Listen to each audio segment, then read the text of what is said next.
Hello, my cuties. Welcome back on my YouTube channel Unwritten Love Story.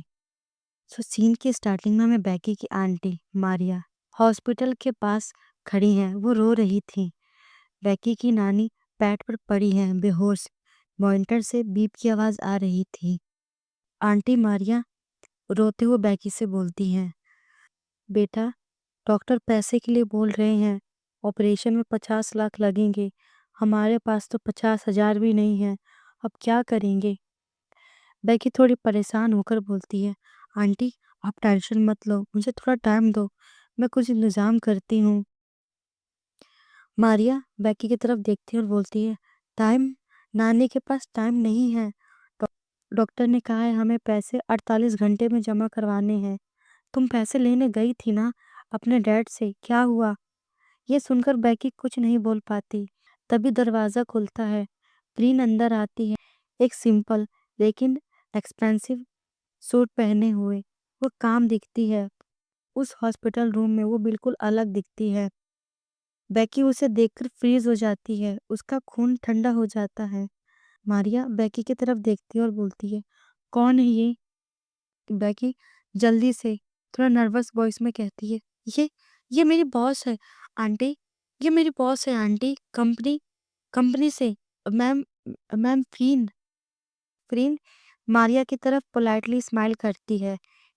फिर उसकी आंखें baggy के डरे हुए चेहरे पर अटक जाती है। फ्रीन बहुत ही पोलाइट टोन में कहती है, मुझे पता चला तुम्हारी फैमिली इमरजेंसी के बारे में। मैं हेल्प करने आई हूँ। मारिया फ्रीन की तरफ बढ़ती है और आंखें बंद करके कहती है, आप आप मदद कर सकती हो 50 लाख की? फ्रीन अपना सर हाँ में हिलाती है और बोलती है, हाँ मैं अभी डॉक्टर से बात करती हूँ, आप टेंशन मत लो। बैकी जल्दी से उन दोनों के बीच में आ जाती है। बैकी बोलती है, नहीं फ्रीन बॉस, आपको यहाँ आने की ज़रूरत नहीं थी। वो फाइल मैं ऑफिस में भेज दूंगी। फ्रीन जेंटली लेकिन फाइनली बोलती है, फाइल बाद में, अभी नानी की हेल्थ इंपॉर्टेंट है। इतना बोलकर फ्रीन मारिया की तरफ मुड़ती है और बोलती है, आप मेरे साथ आइए, मैं डॉक्टर से बात करती हूँ। फ्रीन और आंटी दोनों रूम से बाहर चली जाती हैं। जाने से पहले फ्रीन एक बार बैकी की तरफ देख लेती है। उसका एक्सप्रेशन बैकी के समझ से बाहर था। फ्रीन के जाने के बाद बैकी चेयर पर गिर जाती है। उसके हाथ कांप रहे थे। वो खुद से सोचती है, फ्रीन अब क्या गेम खेल रही है? बैकी घबरा कर हॉस्पिटल कॉरिडोर में घूम रही थी। जब वो देखती है फ्रीन डॉक्टर के ऑफिस से बाहर आ रही है। मारिया आंटी उसके साथ है। मारिया आंटी का फेस अब रिलीफ दिख रहा था। मारिया बैकी से बोलती है, बेटा सब हो गया। फ्रीन मैम ने एडवांस पेमेंट कर दिया। ऑपरेशन कल सुबह होगा। बैकी फ्रीन की तरफ डिसबिलीव से देखती है। बैकी अपनी आंटी से बोलती है, आंटी आप अंदर जाके नानी के पास बैठिए। उसकी आंटी हाँ में सर हिलाती है और अंदर चली जाती है। अब कॉरिडोर में फ्रीन और बैकी हैं। बैकी का डर अब गुस्से में बदल जाता है। बैकी बहुत ही गुस्से में बोलती है, तुमने ऐसा क्यों किया? यहाँ क्यों आई हो? क्या चाहती हो? फ्रीन बहुत ही कामली बोलती है, तुम्हारी नानी बीमार है, मैं मदद कर सकती हूँ तो कर रही हूँ। बैकी बोलती है, नहीं इसमें तुम्हारा कोई ना कोई मोटिव तो होगा जो तुम मुझे बता नहीं रही। फ्रीन उसके बातों को इंटरप्ट करके बोलती है, हिडन मोटिव? हाँ है। उसकी आवाज़ धीमी हो जाती है। वो बोलती है, हाँ तुम मुझे तुम्हें पाना है। तुम्हें पाने के लिए मुझे जो भी करना होगा मैं करूँगी। अब चुप रहो और नानी का ख्याल रखो, बाद में बात करेंगे। इतना बोलकर फ्रीन मुड़ती है और वहाँ से चली जाती है, बैकी को वहीं कंफ्यूज छोड़कर। अब हमें नेक्स्ट मॉर्निंग दिखाया जाता है। बैकी और आंटी ओटी के बाहर नर्वसली वेट कर रहे थे। घंटे बीतते जा रहे थे। आखिर में डॉक्टर बाहर आते हैं। बैकी उनके पास भाग के जाती है। डॉक्टर बताते हैं ऑपरेशन सक्सेसफुल है, पेशेंट स्टेबल है। बैकी की आंखों से आंसू बह जाते हैं। वो आंटी को गले लगा लेती है, गॉड को थैंक्स कहती है। बैकी बोलती है, थैंक गॉड अपने नानी को बचा लिया। उसकी उसकी आंटी इंटरप्ट करती है और बोलती है, थैंक्स बोलना है तो अपनी बॉस को बोलो जो उन्होंने हमारी हेल्प की। फ्रीन का नाम सुनते ही बैकी की स्माइल कहीं गायब हो जाती है। अब हमें 1 वीक बाद का सीन दिखाया जाता है। सनलाइट रूम में आ रही थी। नानी बेड पर बैठी हैं। वीक लेकिन पहले से काफ़ी बेहतर। बेकी उनका सामान पैक कर रही है, तो नानी एक वीक स्माइल के साथ कहती है, चलो बेटा घर चलें, इस हॉस्पिटल की खुशबू से मैं तंग आ गई हूँ। बेकी भी स्माइल करके बोलती है, हाँ नानी, अब आप घर पर अच्छे से आराम करोगी। बेकी अपनी नानी को उठाकर व्हील चेयर पर बैठाती है। तभी बेकी का फोन वाइब्रेट होता है। एक अननोन नंबर से मैसेज आता है। मैसेज में लिखा था, घर पहुंचकर मैसेज करना, फ्रेंड। यह पढ़कर बेकी का दिल तेजी से धड़कने लगता है। वो जल्दी से मैसेज को डिलीट कर देती है। बेकी अपनी नानी को घर लेकर आती है। छोटे से घर में सब कुछ फैमिलियर लगता है। वो नानी को उनके कमरे में आराम से बैठा देती है। नानी धीरे से बोलती है, बेटा तुम्हारी बॉस को मुझे शुक्रिया करना है। उन्होंने 50 लाख, इतनी बड़ी रकम हम कैसे चुकाएंगे। बेकी ये सुनकर थोड़ा सा हेजिटेट होते हुए बोलती है, मैं कंपनी में मेहनत करके सब चुका दूंगी नानी, आप टेंशन मत लो। नानी बोलती है, तुम्हारी बॉस का नाम क्या है। बेकी बताती है, फ्रीड सरोचा। नानी बोलती है, अच्छा नाम है, कभी घर बुला उन्हें उन्हें थैंक्स बोलना है। तभी डोरबेल बजता है। बेकी दरवाजा खोलती है। फ्रीन वही खड़ी है, एक सिंपल सिल्क कोट पहने, बिल्कुल एलिगेंट कॉर्पोरेट लेडी की तरह। फ्रीन पोलाइटली स्माइल के साथ कहती है, नानी घर आ गई, अच्छा है, मैं देखने आई हूँ। बेकी सॉफ्टली बट लेकिन गुस्से में बोलती है, तुम यहाँ क्या कर रही हो, जाओ यहाँ से। इधर से नानी पूछती है, कौन है बेटा। फ्रीन बेकी के शोल्डर से आगे देखकर स्माइल करती है। वह डायरेक्टली नानी से बात करती है। फ्रीन एक परफेक्ट मैनर के साथ बोलती है, हेलो आंटी, मैं फ्रीन हूँ, आपके ठीक होने की खुशी में सुनकर आई हूँ। यह सुनकर नानी का चेहरा खिल जाता है। वह उठने की कोशिश करती हैं। नानी बोलती है, अरे वाह, आइए आइए, आपने ही इतनी मदद की थी ना। बेकी ये सब हेल्पलेसली देखती रह जाती है। प्रीन अंदर आती है और नानी के साथ फैमिली मेंबर की तरफ बैठ जाती है। प्रीन बहुत ही पोलाइटली उनके हेल्थ के बारे में बात कर रही थी। कुछ देर बाद नानी थक जाती हैं। बेकी उन्हें उनके कमरे में सोने के लिए ले जाती है। जब वह लिविंग रूम में वापस आती है, प्रीन की पोलाइट स्माइल गायब हो जाती है। बेकी बोलती है, अब तुम जा सकती हो, थैंक्स। प्रीन की आंखें इंटेंस थी। वो सॉफ्टली बोलती है, तुमने मुझे बताया क्यों नहीं, भाग कर आ गई हॉस्पिटल। तुम मुझे कॉल कर सकती थी, मैसेज करके बता सकती थी। क्या क्या तुम मुझे कुछ भी नहीं समझती हो। बेकी बोलती है, हाँ हाँ, मैं तुम्हें कुछ भी नहीं समझती हूँ। तुम्हें बस फोर्स करना आता है, डराने आता है। तुमने क्रिस के बारे में भी मुझे डराया। फ्रीन बोलती है, क्रिश। फ्रीन एक कदम आगे बढ़ाती है और बोलती है, तुम मुझसे प्यार करती हो, उसी से शादी करोगी। बेकी एक कॉन्फिडेंट वॉइस के साथ कहती है, हाँ करूंगी, मेरी लाइफ है, तुम जाओ यहाँ से। यह सुनकर फ्रीन कुछ देर तक चुप रहती है। फिर वो दरवाजे की तरफ मुड़ती है। यह देखकर बेकी को थोड़ी सी राहत महसूस होती है। फ्रीन अचानक चलते चलते बेडरूम के दरवाजे पर रुक जाती है और मुड़कर बेकी की तरफ देखती है। फ्रीन बोलती है, मैं जा रही हूँ, लेकिन मुझे एक चीज चाहिए। बेकी बोलती है, क्या। फ्रीन बोलती है, एक किस, बस एक किस। बेकी गुस्से में बोलती है, पागल हो गई हो क्या, कभी कभी नहीं। फ्रीन कोल्ड वॉइस में कहती है, तुम्हारी नानी सो रही है अंदर, मैं चिल्ला भी सकती हूँ या मैं पीसफुली जा सकती हूँ, एक किस का फैसला तुम्हारे हाथ में है। यह सुनकर बेकी की सांसें तेज हो जाती है। वह देख सकती है फ्रीन सीरियस है।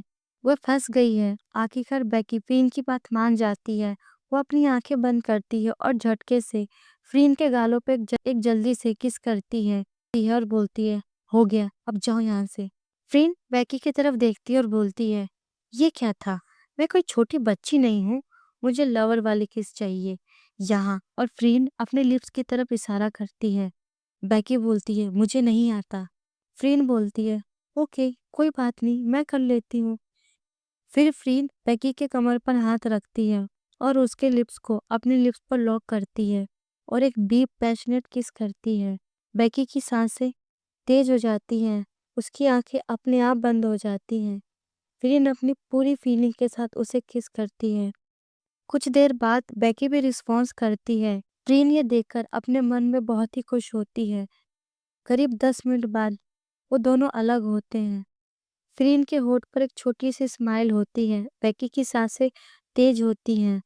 फ्रीन धीरे से बोलती है, थैंक यू माई वाइफी, और वो बिना कुछ कहे वहां से चली जाती है। अब हमें इवनिंग का सीन दिखाया जाता है। बेकी अपनी नानी को मेडिसिन दे रही थी। नानी अचानक अपना सिर पकड़ती है। नानी बोलती है, बेटा वो पुरानी वाली दवाई खत्म हो गई है। बेकी बोलती है, मैं ले आती हूँ, आप आराम करें। और जल्दी से भागती है। कुछ देर बाद बेकी मेडिसिन लेकर वापस आती है और आते ही रूम में आवाज लगाती है, नानी। कोई जवाब नहीं। बेकी को थोड़ी सी चिंता हो। वो घर के अंदर हर कमरे में देखती है, नानी कहीं नहीं थी। बेकी का दिल तेजी से धड़कने लगता है। तभी उसका फोन बजता है। एक फोटो आती है। नानी फ्रीन के मैंशन की लाइब्रेरी में बैठी हैं, चाय हाथ में है, मुस्कुरा रही हैं। साथ में एक मैसेज आता है। उस मैसेज में लिखा था, चली आओ अकेली। बेकी को समझ आता है कि फ्रीन उसकी नानी को उठाकर लेकर चली गई है। नेक्स्ट मॉर्निंग बेकी थाईलैंड पहुंचती है। बेकी फ्रीन के मेंशन में आती है। नानी वहीं बैठी थी। फ्रीन उनके सामने है। बेकी नानी के पास जाती है और नानी आप ठीक हो? नानी मुस्कुराते हुए बोलती है, ठीक हो बेटा, फ्रीन ने भेजा था कार। बोली तुम बिजी हो। बेकी फ्रीन की तरफ गुस्से से देखती है। फ्रीन अपनी उंगली होठों पर रखती है और इशारे में कहती है, चुप रहो। थोड़ी देर बाद बेकी नानी को गेस्ट रूम में छोड़कर वापस लाइब्रेरी रूम में आती है और डोर को बंद करती है। बेकी फ्रीन के पास जाती है और एक जोरदार स्लैप फ्रीन को करती है। बेकी गुस्से में कहती है, तुम पागल हो, मेरी नानी को उठा ले आई। फ्रीन के गालों पर निशान पड़ जाता है, पर उसके फेस पर एक स्माइल होती है। फ्रीन बोलती है, तुम भाग जाती हो ना, अब नहीं भाग पाओगी। बेकी भी कहती है, तुम क्या करोगी, मुझे फोर्स करोगी? मैं तुमसे शादी नहीं करूंगी, मैं किसी से प्यार करती हूँ। फ्रीन कहती है, तुम किसी से भी प्यार करो, मैं तुम्हारी शादी नहीं होने दूंगी। बेकी भी कहती है, मैं भी देखती हूँ कैसे नहीं होने दोगी। फ्रीन कहती है, मत भूलो तुम्हारी नानी मेरे पास है। बेकी बोलती है, तुम क्या चाहती हो? फ्रीन बोलती है, तुम्हारे लिए एक डील है। बेकी परेशान होकर पूछती है, क्या डील है? फ्रीन बोलती है, आज रात मुझसे शादी कर लो, कोर्ट मैरिज, बस पेपर साइन करो। बेकी कहती है, क्या? क्या मिलेगा तुम्हें? मुझे तुम मिलोगी, तुम्हें नानी, सेफ, और क्रिस भी सेफ रहेगा। मैं उसे कुछ नहीं करूंगी, बस तुम मेरी वाइफ बन जाओ। बेकी अपने सर पर हाथ रखती है और बोलती है, और फिर जिंदगी भर के लिए जेल। फ्रीन जेंटली बोलती है, जिंदगी भर के लिए प्रोटेक्शन, चॉइस तुम्हारी है। बेकी रोते हुए अपने आंसू पोंछती है। वो नानी के बारे में सोचती है और क्रिस के बारे में भी। बेकी धीरे से बोलती है, ठीक है, करो शादी। बेकी के मेंशन में एक स्टडी रूम में एक छोटी सी सेरेमनी होती है। एक प्रीस्ट, दो विटनेस। बेकी एक सिंपल व्हाइट ड्रेस पहनी है। फ्रीन भी एक व्हाइट सूट में है। प्रीस्ट वचनों को पढ़ता है। बेकी प्रीस्ट की तरफ देखती है और बोलती है, आई डू। फ्रीन भी सेम बोलती है, आई डू। प्रीस्ट बोलता है, अब आप एक दूसरे को किस कर सकते हो। फ्रीन बेकी की तरफ देखती है। बेकी आंखें बंद करती है। फ्रीन अपने हाथ बेकी के गालों पर रखती है और जेंटली उसके फोरहेड पर किस करती है। फ्रीन धीरे से बेकी के कानों में बोलती है, वेलकम होम मिसिस सरोजा। यहाँ पे ये सीन शिफ्ट होता है। अब हमें मैक्स को दिखाया जाता है। मैक्स अपने बालकनी में खड़ा है। उसका फोन बजता है। एक आदमी एक आदमी उसे इन्फॉर्मेशन देता है। वो आदमी बोलता है, सर, फ्रीन मैम ने शादी कर ली है आज रात। ये सुनकर मैक्स का चेहरा शॉक से ब्लैंक हो जाता है। फिर उसका चेहरा धीरे धीरे बदलता है। एक डेंजरस स्माइल उसके चेहरे पर आता है। मैक्स कुछ देर तक हंसता है और फिर बोलता है, शादी? मेरी सिस्टर ने? प्यार में? उसका एक्सप्रेशन सीरियस हो जाता है। तो उसका भी कोई वीकनेस है, उसकी नई वाइफ। उसे ढूंढो, उसे वॉच करो, और मेरे कमांड का वेट करो। इतना बोलकर मैक्स फोन को रखता है। मैक्स ग्लास उठाता है, शहर की लाइट को टॉस करता है। मैक्स बोलता है, अब गेम इंटरेस्टिंग होगा। माय सिस्टर, तुम्हारी खुशी तुम्हारी सबसे बड़ी गलती है और यहीं पे इस एपिसोड की एंडिंग होगी। देखते हैं नेक्स्ट एपिसोड में क्या होगा। अगर आपको ये वीडियो अच्छी लगे सो प्लीज़ मेरे वीडियो को लाइक करें। कोई नया हो आई रिक्वेस्ट मेरे चैनल को सब्सक्राइब करें। कमेंट करके प्लीज़ बताएं आपको ये वीडियो कैसी लगी। मैं आपसे मिलती हूँ एक नई वीडियो में। जब तक के लिए बाय बाय।